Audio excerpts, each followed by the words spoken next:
Kur'an-ı Kerim'de "Vezekkir fe inne zikra tenfa'ul mu'minin."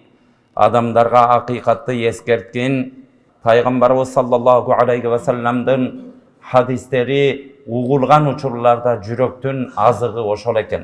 Jürök degen bizdin oң oluşubuzdu Allah Taalaga jakın boluşubuzga eң negizgi organ bul jürök bolot eken. Janagında kılmıştуулuktu kimler kılat bir tugandar? Jürögü karayıp taş bolup kalgandar kılat. Kudayımdan korkoyun dep, Kudaydan kork degендин manisi şu. Bul dünyanıkı bardığı uvaktulu bir tugandar. Bayılıkta uvaktulu. Bir bay bolosun, erten gedey bolosun. Bir güçlü bolosun, alsız bolosun. Bir günü padişalıktan düşöt eken. Padişalıktan düşkönden keyin ey Allah'ım dep alakanın jayıp turuşunday dua kılıptır. O Allah'ım meni padişalıktan düşürgönдөй, padişalıkты menden sıyırıp alıp salganday, özüңdün merimingdi menden sıyırıp alıp salva dep eң birinci duası şu oluptur bir tugandar. Allah Taala'nın merimi bir tugandar. Jaşoobuzda da Allah Taala'nın merimi bolbosa, uşul dünyada jakşı jaşay albayбыз, kor bolobuz. Mekenibиz бар bir tugandar uşu. Biz Kırgızstandın pasportun götürüp жүрөбүz. Kançalagan insandardı gördüm. Maga bir mamlekettin pasportu saga çında öyle saga berildi dep koysa maga uşo baktılуулuk. Bu mekenibizdi barıktap kalalı. Uşul жерден суусун içip atabызбы, pasportun götürüp жүрүп atabызбы, mыйзамдарында сыйлайлы bir tugandar. Bismillahirrahmanirrahim. Elhamdülillahi Rabbil alamin. Vessalatu vesselamu ala şerefil mursalin. Seyyidina Muhammedin ve ala alihi ve ashabihi ecma'in. Allah subhanahu wa ta'alaga şükürlerimiz. Peygamberimiz Muhammed Mustafa sallallahu aleyhi ve sellem'ga salavat salamlar aytkandan keyin, hurmatly musulman bir tugandar, Allah Taalam bugünkü niyetlerimizni kabul kılsın. Seyyidul ayyam bolgon, gündördün mırzası, gündördün törösü bolgon Cuma gününde Allah Taala bardığımızды Allah Taala'nın ıyık mekeni mına meçitte jolukturup atat. Kudayım bardığımыздın dualarımızды kabul kılsın.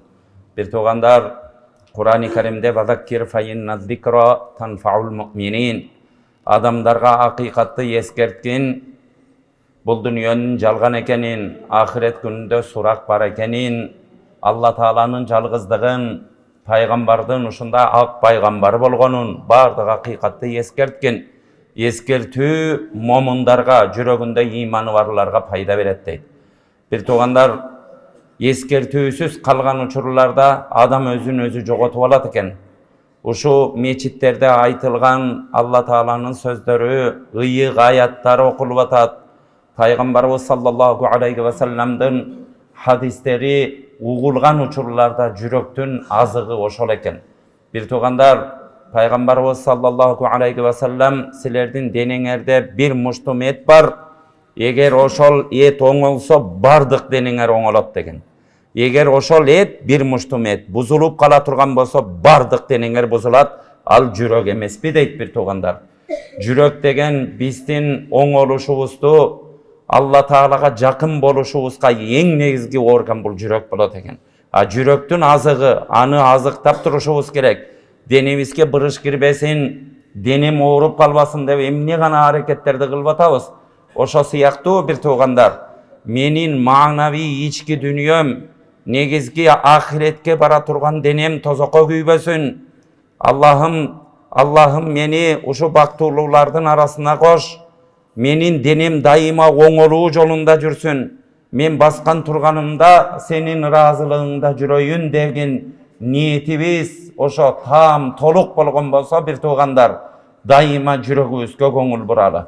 Jürök emne menen azıktanat bir tugandar. Jürök uşu Allah Taala'nın ayatları menen, vaaz nasihatları menen, Peygamberimizdin kaltırgan hadisleri menen, bardığımız bir-biribizge kılgan jakşılıkka çakırуу menen anan jürök azıktanat eken. Denebizdi eger azıktandırбай, tamak içpey, kança bir 3 gün 5 gün kala turgan bolsok, oşo özübüzdün alыбызга jana jaraşa bul dünya menen koştoşup kete berebiz.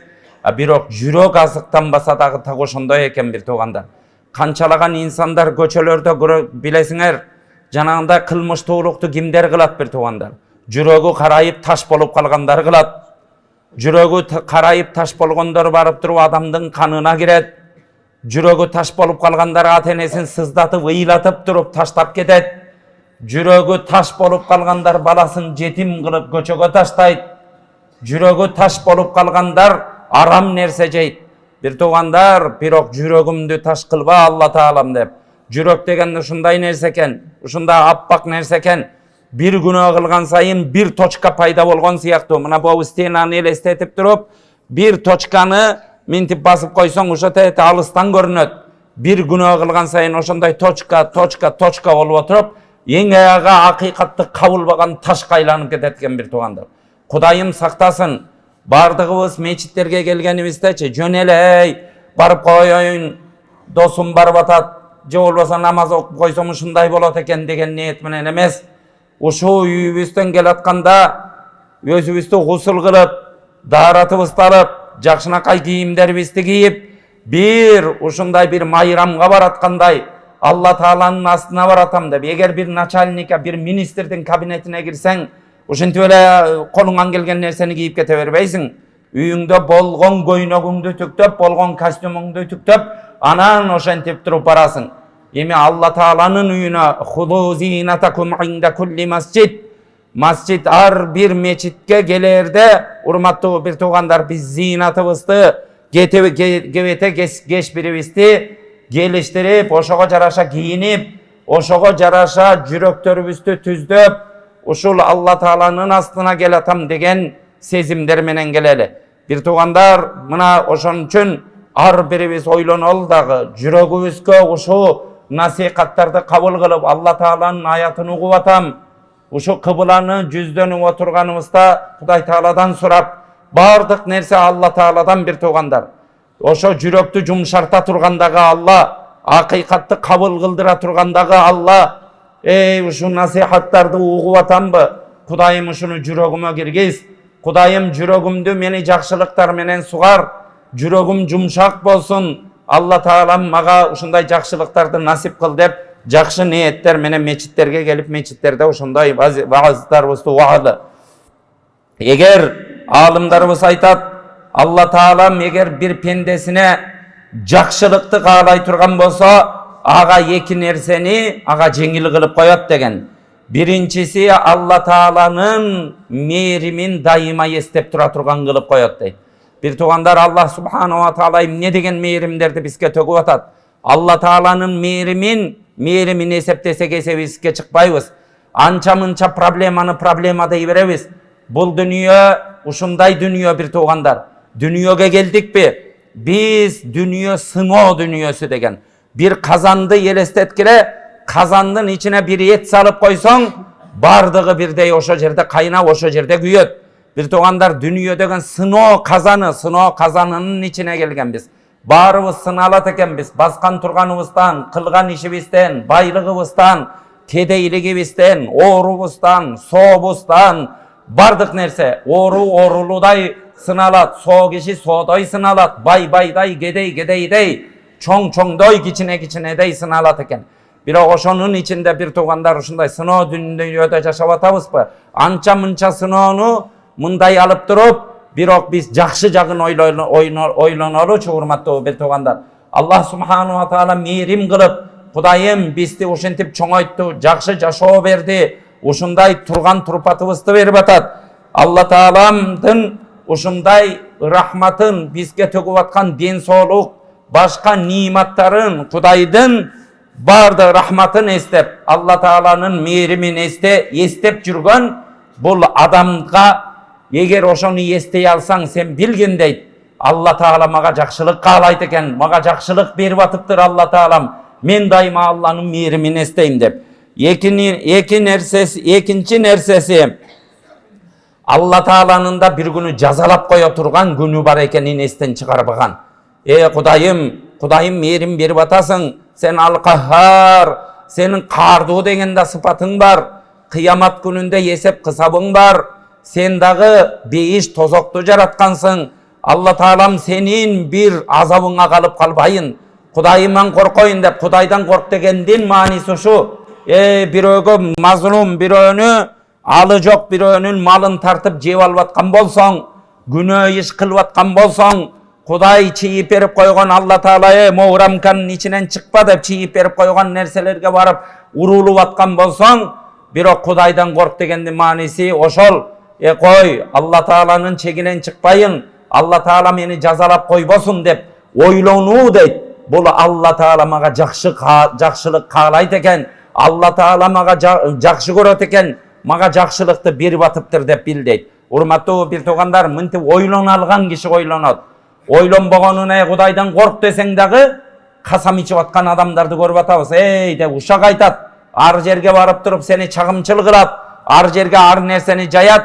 Бирок бир туугандар, көрдүңүздөр, ошо кишиге Кудайдан корк десең дагы, корк десең да токтобойт. Бул дүйнө көзүнө көрүнүп калган, ахирет ал Алла Тааланын өч алып коюусу башкасы, бул нерсе ойлондурбай калган адамдар бар. Кудай Таала сактаган болсун. Бардыгыбыз, урматтуу бир туугандар, биринчи ойлонгонубуз, Аллахым, өзүңдүн ушунча мээримиң бар экенин менин акылыман өчүрүп койбогун, менин эсимен чыгарып койбогун. Экинчи нерсе, мен эгер чектен чыга турган болсом, күнөө иш кыла турган болсом, бирөөлөрдү сыздата турган болсом, сенин азабың бар экенин менин эсимен чыгарба деп дайыма Алла Таалага жалыналы. Илгери бир ушундай такуба падыша бул дүйнөнүкү бардыгы убактылуу бир туугандар. Байлыкта убактылуу. Бир бай болосуң, эртең кедей болосуң, бир күчтүү болосуң, алсыз болосуң. Эч кимибиз эч нерсебизге мактана албайбыз. Адамдар кээ бирөө бийлигине мактанат, өмүр бою калчыдай. Канчалаган падышалар топурактын астында бир туугандар. Кээ бирөөлөр байлыгына мактанат, канчалаган байлыгынын санын билбеген, өзү эсептеп бүтө албай калган байлыгы бар адамдар азыр топурактын астында. Кээ бирөөлөр сулуулугуна мактанат, канчалаган сулуулар өткөн бизден, бирок топурактын астында сөөктөрү чирип жатат. Урматтуу бир туугандар, бардыгыбыздын тагдырыбыз ошо менен бүтөт экен. Бул дүйнөдө эч нерсебизге мактанбайлы. Карасаңыздар, бир такыба ушундай падыша болуп, бир күнү падышалыктан түшөт экен. Падышалыктан түшкөндөн кийин, Аллахым деп алаканын жайып туруп ушундай дуа кылыптыр. О Аллахым, мени падышалыктан түшүргөндөй, падышалыкты менден сыйырып алып салгандай, өзүңдүн мээримиңди менден сыйырып алып салба деп эң биринчи дуасы ушу болуптур бир туугандар. Биз бардыгыбызга үлгү болсун. Алла Таалам бул дүйнөдөн байлыгыбыздан айрылып калышыбыз мүмкүн. Бир туугандар, бийлигибизден айрылып калышыбыз мүмкүн. Биз аброюбуздан айрылып калышыбыз мүмкүн. Алла Таала берген аманаттардын бардыгынан бир күн айрылып калышыбыз мүмкүн. Бирок кандай убакыт болбосун дагы Алла Тааладан сурай турган нерсебиз, о Аллахым, буларды сен аманат кылып алдың, бирок менин мээримиңди менин үстүмөн алба. Алла Тааланын мээрими бир туугандар, жашообузда да Алла Тааланын мээрими болбосо, ушул дүйнөдө жакшы жашай албайбыз, кор болобуз. Алла Тааланын мээрими болбосо, кыяматта дагы жаннатка кире албайбыз. Алла Тааланын мээрими менен киребиз. Бир туугандар, бардыгыбыздын дуабыз ошо болсун. Кудайым, рахматыңды, мээримиңди менин үстүмөн көтөрбөгүн, дайыма мээримиңди төккүнүң Алла Таалам, мээримиңден айрыбагын деп көбүрөөк дуа кылалы. Бул дүйнөдө бир туугандар, бирөөдөн бирөөгө жакын болуш үчүн, бир досуңа жакын болуш үчүн аны менен дайыма чай ичишиң керек, аны менен бир басышың керек. Балдарыңа жакын болуш үчүн балдарың менен дайыма бирге болушуң керек. Ошо сыяктуу Алла Таалага кантип жакындайм? Алла Таала мени канткенде жакын көрүп калат. Алла Таала качан менин дуаларымды, Алла Таалага жакын киши аулияуллах дейт. Алланын достору деп аталынат. Ушундай кээ бир инсандар бир тарабы менен Алла Таалага жакындайт экен. Кээ бирөөлөр ушундай жоомарт болот экен. Марттыгы менен ушинтип Алла Тааланын жолуна деп туруп жетим жесир, колунда жок, бейбечара адамдар үчүн кызмат кылып жүрүп, ошонусу менен Алла Таалага жакын болуп аулия болот экен. Кээ бир инсандар ушундай намаз менен, тынбай ушу ибадат менен, кээ бирөөлөр орозо менен, дагы башка менен Алла Таалага кайсы нерсебиз менен жакында болабыз, эми Алла Таала билет. Пайгамбарыбыз саллаллаху алейхи ва саллям ошон үчүн ла тахқиронна минал ма'руфи шай'a. Силер жакшылык иштерден кичинекей ишти дагы кор кылбагыла. Ушул иштин эмнеси дебегиле. Жакшылык иштин бардыгын жогору көргүлө дейт. Кичикей нерсе менен да Алла Таалага жакындап калабыз. Бир туугандар, Ошон үчүн бул дүйнөдө Алла Таалага кандай жакындайын дей турган болсок, ибадат менен жакындайт экенбиз. Алла Таалага мээримдүүлүк менен жакындайт экенбиз. Хадисте ушундай келет бир туугандар. Илгери билесиздер, азыр эми андай заман жок. Антип туруп сууларды биз крайниктерде агызып, ушундай жетишкен заманда илгеркилер монтип туруп кудук деген жердин астында болот, ошондон түшүп чыгып анан кудук деп ошону айтышкан. Хадисте ушундай келет. Bir buzulgan ayal deyt bir tuğandar. Jön ayal emes, buzulup ketken ayal. Oşol ayal çölde gelatip ayabay suusayt. Suusap anam bir kuduka tüşüp, su içip, suusunun kandırıp, suudan çıkıp, kuduktan çıksa bir it durat eken, it. Gördünüzler. Bizdin akılımızda çoçkodan giyinkele adam jirkene turgan, adam uşentip, mintip gelip durup, tiyip ketse giyimin juup, bir jalav ise koy kolun juup, ушундай bir нажас көрүнгөн, ушундай bir айван болот. Ушундай bir it мынтип туруп суусаганына чыдабай мынтип туруп кумдарды жалап аткан экен.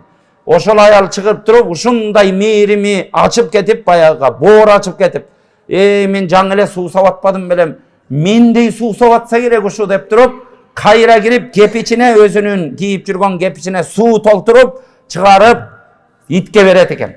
Ошол аял өлгөндө ошол кылган иши үчүн Алла Таала жаннати кылды, Алла Таала бейиштик кылды дейт. Бир туугандар, кайсы ишибиз менен Алла Тааланын ыраазылыгына жетип калабыз, Кудай билет. Ар бир нерсени ихлас менен кылганга аракет кылалы. Дайыма намаздарыбызга бекем бололу. Мечитке келип намаз окуп коюп, мечиттен чыгып ар баляны кылбайлы бир туугандар. Келгиле. Исламыбызды тутабызбы? Ушундай бир чынчылдык менен тутканга аракетибизди кылалы. Чынчыл бололу, динибизге чынчыл болгондорду Алла Таала жакындайт. Эми үйүңдө сежде кыл, көчөгө чыкканда адамдарга мээримдүү бол. Чыгып туруп бир мусор челип аткан бирөөнү жолуктуруп калышың керек. Жолуктуруп калышың мүмкүн. Ошого да мээрим тök. Мына ошо менен Алла Таалага жакындайсың. Бир туугандар, Алла Тааладан бизди, ар бирибизди, эч кимди Кудайым алыс кылбасын. Bir tuğandar ana mına jaz aylары келип атат. Мекенибиз бар. Bir tuğandar uşu biz Kırgızstandın pasportun götürüp жүрөбүz. Канчалаган insandарды көрдүм. Окуп жүргөнүбүздө, Египетте жүргөндө ушундай кээ бирөөлөр бар эле. Паспорт алайын десе бир жерлерде динге кысым качып чыгышкан, башка жерлерден эптеп бир нерсе убактылуу паспортун жасатып алышкан инсандар.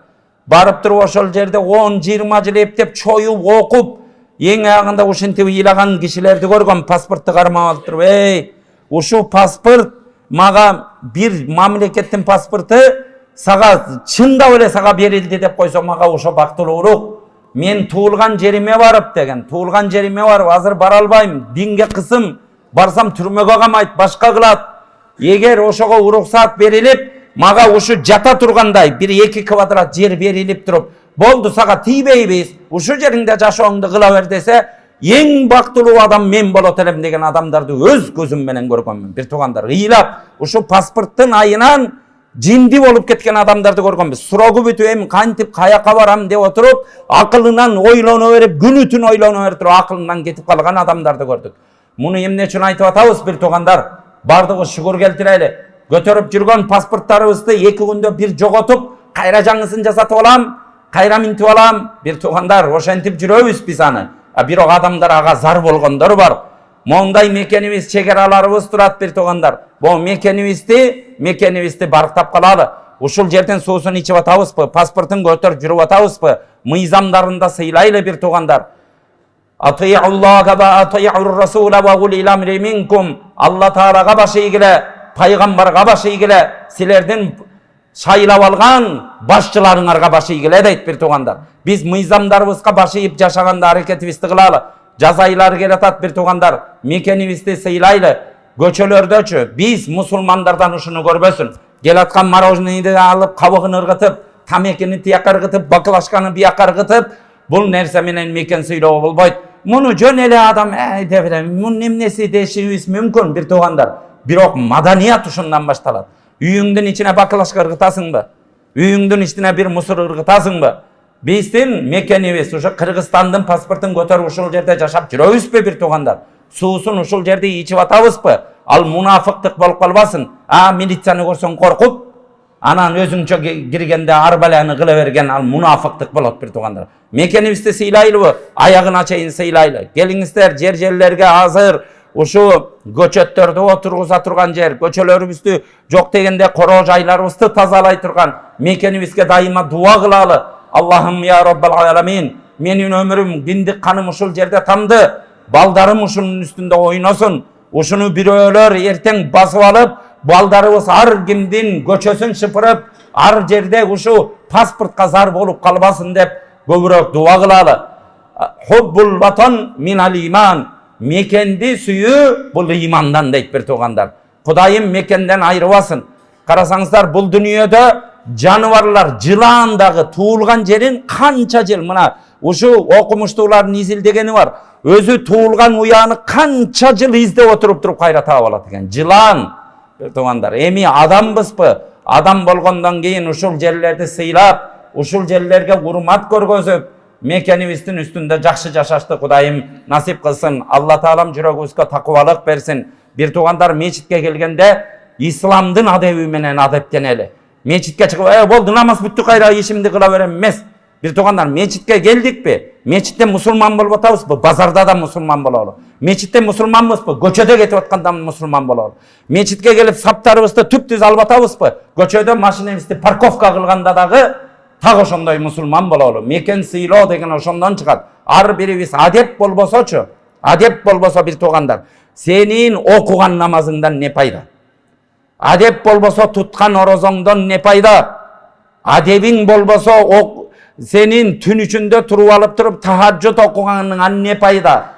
Adebin bolboso bir tugandarım algan iliminden ne payda? Adebin bolboso senin alım ekeninden hem ne payda? Adebin bolboso adam ekeninden hem ne payda bir tugandar?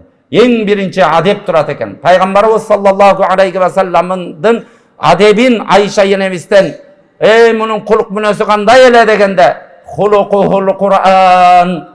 Peygamberden kuluk münösü bir Kur'an ele deydi. Kur'an kanday etse tak oşol ele deydi gördünüzler.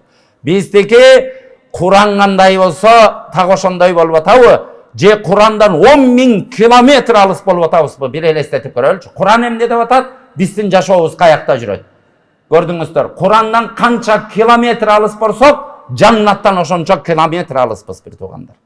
Kur'andan 100.000 kilometre alыс jasasaң jannattan da 100.000 kilometre alыссың.